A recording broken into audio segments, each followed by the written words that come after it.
Good morning dear students. I am Mamta Tyagi, your Hindi teacher. आज हम आपकी Hindi reader Navika से पाठ 6 संगति का फल नामक पाठ का अध्ययन करने जा रहे हैं। तो इस अध्याय में संगति के फल के बारे में बताया गया है कि हमें हमेशा अच्छे लोगों के पास बैठना चाहिए, हमारी संगति अच्छी होनी चाहिए, दुष्टों के साथ हमें नहीं बैठना चाहिए। दुष्टों मतलब बुरे आदमी, जिन लोगों को गंदी आदतें होती हैं उन लोगों के पास हमें नहीं बैठना चाहिए, क्योंकि ऐसे लोगों के साथ बैठने से हमें बहुत नुकसान उठाना पड़ता है।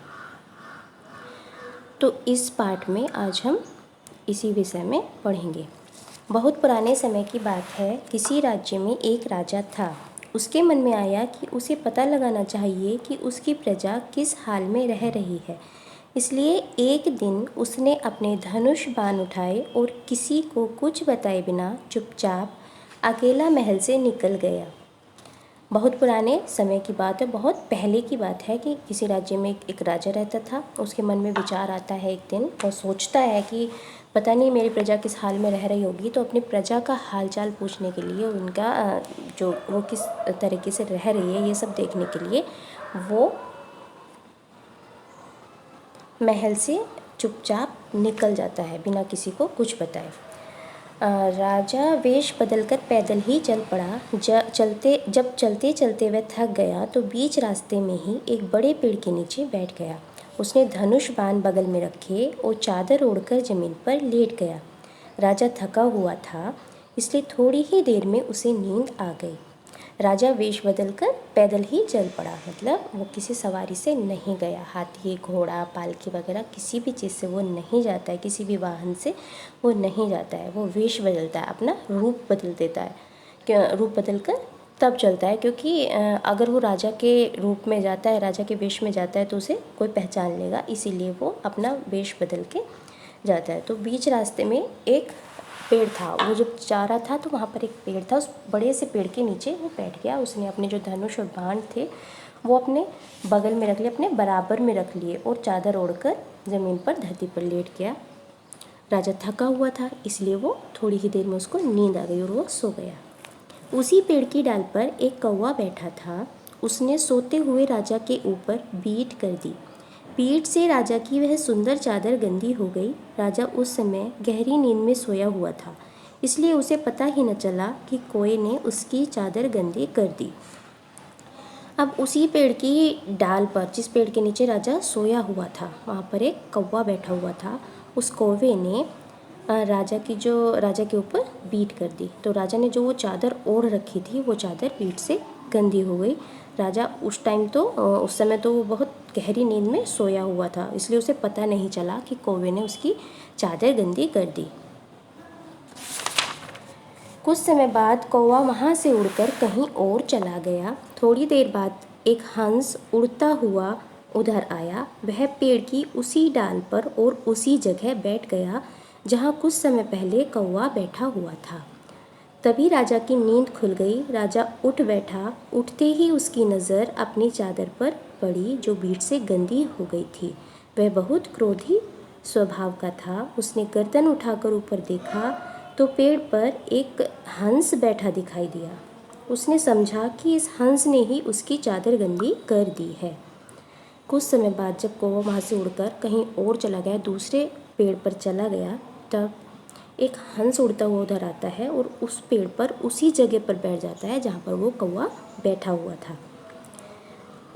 जैसे ही हंस आकर बैठता है तभी राजा की नींद खुल जाती है। राजा जाग जाता है। राजा उठकर बैठता है और उठकर बैठते ही उसकी नज़र कहाँ पड़ती है? उसकी दृष्टि अपनी चादर पर पड़ती है जो कौवे ने बीट करके गंदी कर दी थी। जब राजा देखता है कि मेरी चादर बीट से गंदी हो गई है तो वो बहुत गुस्से में आ जाता है, क्योंकि वो पहले से ही बहुत गुस्सैल स्वभाव का था, क्रोधी स्वभाव का था। उसे क्रोध बहुत जल्दी आता था, गुस्सा आज ज़्यादा आता था। उसने गर्दन उठाकर ऊपर देखा तो पेड़ पर हंस दिखाई दिया। जब उसने ऊपर उठाकर देखा, पहले अपनी चादर देखी जो कि गंदी हो रही थी, फिर उसने ऊपर देखा तो उसे हंस दिखाई दिया। उसने समझा कि इस हंस ने ही मेरी चादर पर बीट की है, चादर पर गंदी कर दी है। क्रोधी राजा ने आव देखा न ताव देखा। क्रोधी राजा ने आव देखा न ताव अपना धनुष बाण उठाया और तीखा बाण चलाकर हंस को मारा। बेचारा हंस घायल होकर जमीन पर गिर पड़ा और तड़पने लगा। जो गुस्सैल राजा था, क्रोधी राजा था, उसने आव देखा मतलब न इधर देखा न उधर देखा और उसने कुछ नहीं सोचा। आव देखा न ताव देखा मतलब न सोचा न समझा, अपना धनुष बाण उठाया और बाण चला दिया और हंस को वो बाण लग गया, हंस को बाण से मारा। हंस घायल होकर नीचे मूर्छित होकर जमीन पर गिर पड़ता है और तड़पने लगता है।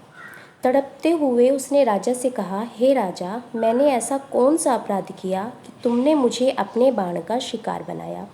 मैं तो निर्मल जल में रहने वाला पक्षी हूँ। ईश्वर की यह कैसी लीला है, केवल एक बार उस दुष्ट कौवे की जगह बैठने की मुझे इतनी बड़ी सज़ा मिल रही है कि मेरे प्राण जा रहे हैं। जो सदा दुष्टों के साथ रहते हैं उनका क्या हाल होता होगा।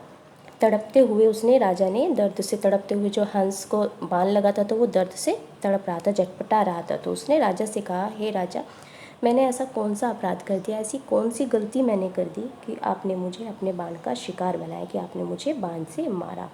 मैं तो निर्मल जल में, स्वच्छ जल में रहने वाला पक्षी हूँ।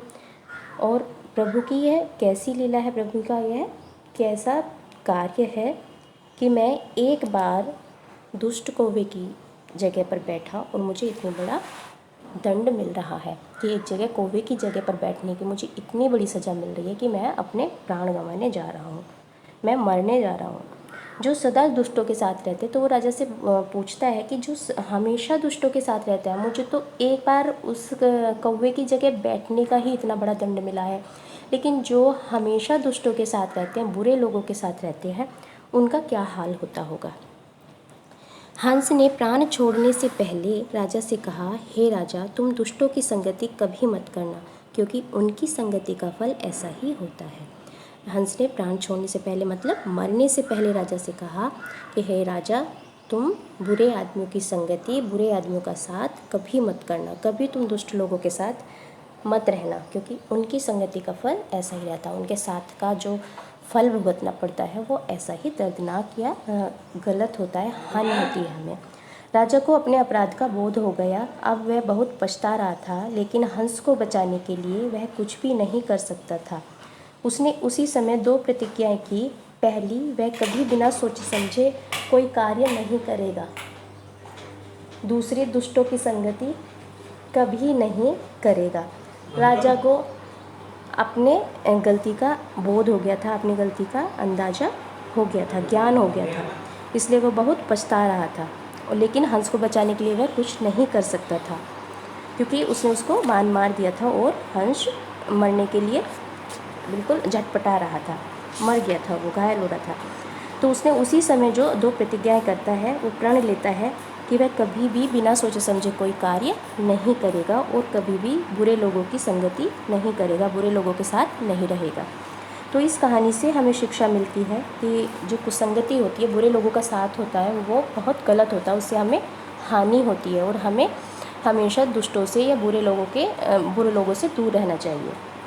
और दूसरी शिक्षा में क्या मिलती है? दूसरी शिक्षा में ये मिलती है कि हमें किसी भी काम को बिना सोचे समझे नहीं करना चाहिए। कोई भी कार्य अगर हम करते हैं तो हमें सोच विचार कर करना चाहिए। इस वीडियो से या इस चैप्टर से रिलेटेड अगर कोई भी प्रॉब्लम हो तो आप मुझे कॉल कर सकते हैं। Thank you, have a nice day.